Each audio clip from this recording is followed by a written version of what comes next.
আছে একটা কোনো কারণ আছে নিশ্চয়ই। আর সব কিছুই আমরা কারণ ছাড়া করি না, আর কারণ ছাড়া যখনই করি তখন আমাদের মনে হয় কারণ নেই, কিন্তু কারণটা কোথাও না কোথাও আছে, মাথার ভেতরে হোক, সাবকনসিয়াসলি হোক, কোথাও একটা কারণ আছে। তো আমরা এই যে হিউম্যানস, আমরা এই বাকি সবার থেকে আলাদা কেন? বাকি যত প্রাণী ছিল এতদিন দুনিয়াতে, এতদিন আমরা বেঁচে আছি, আমাদের কি আলাদা করে? এইটা হচ্ছে আমার প্রশ্ন। যদি কারোর কাছে উত্তর থাকে আমি জানতে চাই, মানে কি মনে হয় যে আমাদের মানুষদের মধ্যে কী এমন আছে যেটা আলাদা, যেটা কারোর মধ্যে নেই? ব্রেন তো আছে, ব্রেন তো বাঁদরদেরও আছে,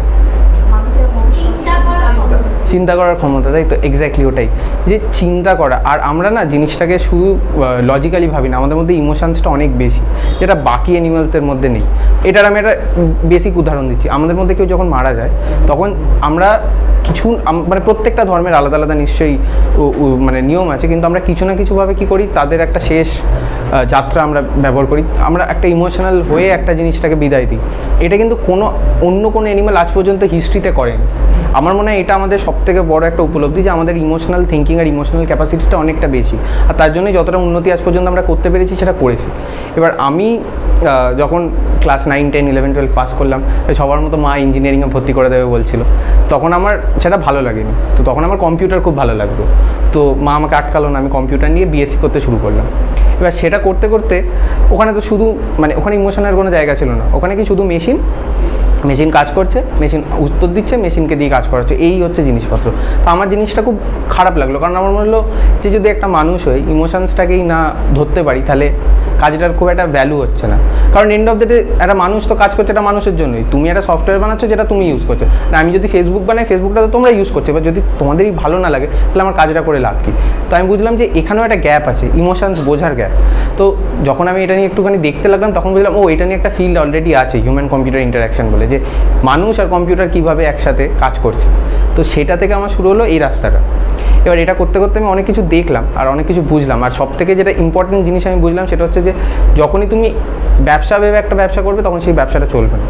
যদি তুমি ভাবো যে এইটা করে আমি সত্যিই কারোর জন্য কিছু একটা ভালো জিনিস করতে পারছি, সেটাই আমার, মানে আজ থেকে 50-100 বছর পর আমরা কেউ থাকবো না, আমাদের যারা চিনবে তারাও কেউ থাকবে না। তো আছে এই 100টা বছর, তার মধ্যে যদি এমন কিছুটা করতে পারি যে কারোর একজনকার দিনটা একটু ভালো করতে পারলাম, এর থেকে বেটার আমার মনে হয় না কিছু হয়। আর এই পার্সিউটটা নিয়ে যখন লোকজন কাজ করে তখন সাকসেসটা চলে আসে।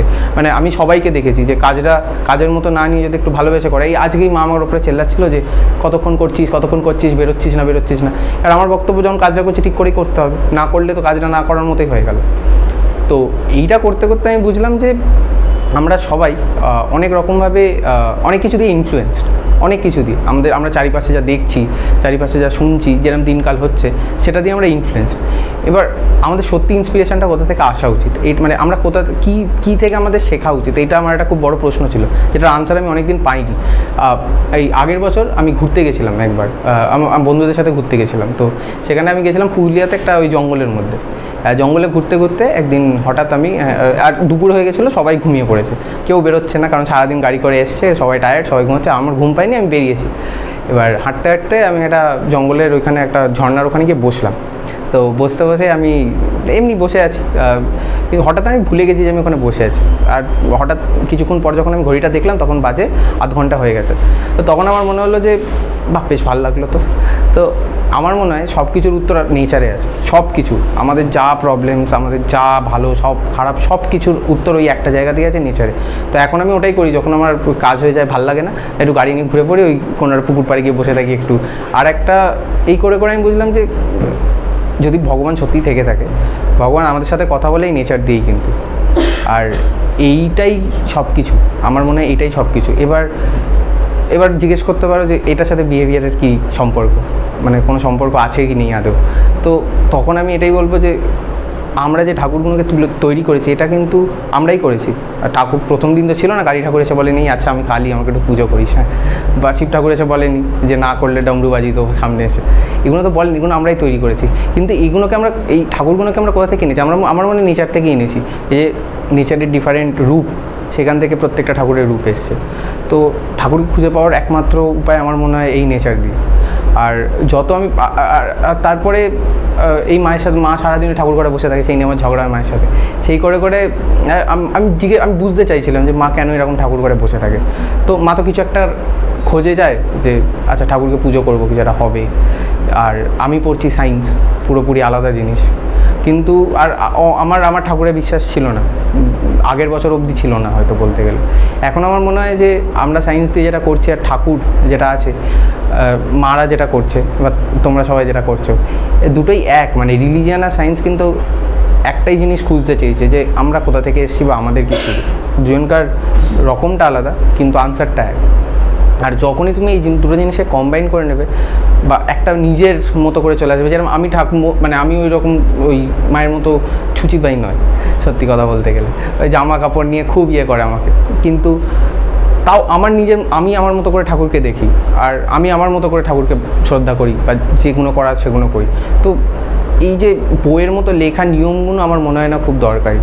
তেমনই এই জিনিসটা সব জায়গায় অ্যাপ্লাই করে। তোমার পড়াশোনা, তোমার কেরিয়ার, তোমার যা ইচ্ছে সেগুলো কোনো রুল বুক দিয়ে কোনো দিন হবে না। যদি তোমায় বলে দেয় তুমি এটা করবে এটা করবে এটা করবে আর তুমি সাকসেস পেয়ে যাবে, তাহলে তো অনেকেই সাকসেসফুল হতো। মনে হয় লাক একটা খুব বড় ফ্যাক্টর বার করে, আর তোমার নিজের মতো করে একটা কাজ করার। মানে আমি যে জিনিসটা করছি বা আমি কিছু মাস পর আর একটা নতুন জিনিস নিয়ে পড়তে যাওয়ার ইচ্ছে আছে, এইগুলো কোনো দিনই কোনো মানে নর্মাল ছিল না। মানে নর্মাল রুটিন এরকম যে একটা ছেলে 12 অবধি সায়েন্স নিয়ে পড়বে, তারপরে ইঞ্জিনিয়ারিং করবে, ইঞ্জিনিয়ারিং পরে MBA করবে, দিয়ে ব্যাংকে চাকরি করবে, এটা হচ্ছে রুটিন। লোকজন এটাই করে, মানে আমার চেনা জানা 90% লোকজন এটাই করেছে, আর তারা ভালো টাকা রোজগার করে, ভালো আছে। কিন্তু আমার মনে হয়েছিল যে এটাই কোনো না কোনোভাবে আমি ভ্যালু অ্যাড করতে পারছি না। কারণ আমি তাদের সাথে যখন কথা বললাম, তারা বলতে এই ব্যাংকের কাজ আমার ভালো লাগছে না, এই কী করছি, কার জন্য করছি সেটাই বুঝতে পারি। কিন্তু আমার কাছে আমার প্রথম ব্যাপারটা এটাই ছিল যে আমি বুঝি যে কার জন্য করছি কাজটা, কার জন্য কাজটা করতে যাব এটা বোঝার পরে কাজটা করা অনেক সোজা হয়ে যাবে। যদি এই মানে যে কোনো একটা কাজ বলছি, যে কোনো একটা কাজ যদি আমি ধরি, যে একটা মানুষ বাড়ি বানায়, বাড়িটা বানিয়ে যে একটা লোককেও ঘর তৈরি করে দিচ্ছে, এই জিনিসটা যখন সে উপলব্ধি করবে, তখন তোর বাড়ি বানানোটা অনেক মজার কাজ হয়ে যাবে। এই উপলব্ধিটা খুব দরকার লোকজনকার।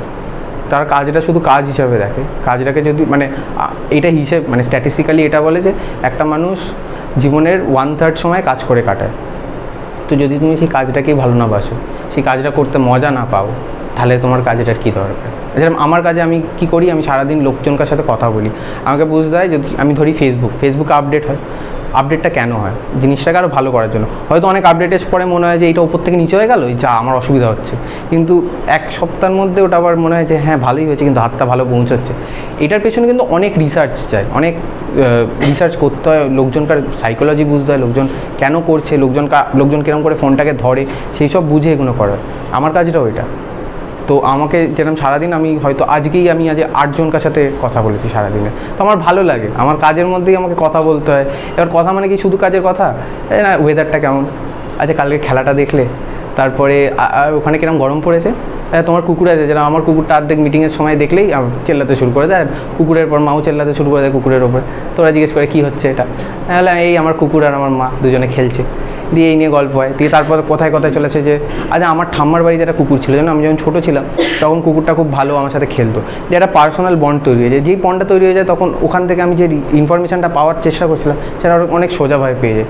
তো আমাদের ফোকাসটা সবসময় এটাই হওয়া উচিত যে লোকের সাথে একটা সম্পর্ক তৈরি করব। ব্যবসা করব বলে যদি যাই বা প্রফিট অ্যান্ড লস স্টেটমেন্টে যদি লাইফটাকে কাটাতে শুরু করি, তখন জিনিসটা নষ্ট হয়ে যায়। তো আমার বক্তব্য ওটাই। তো এইটুকুই ছিল।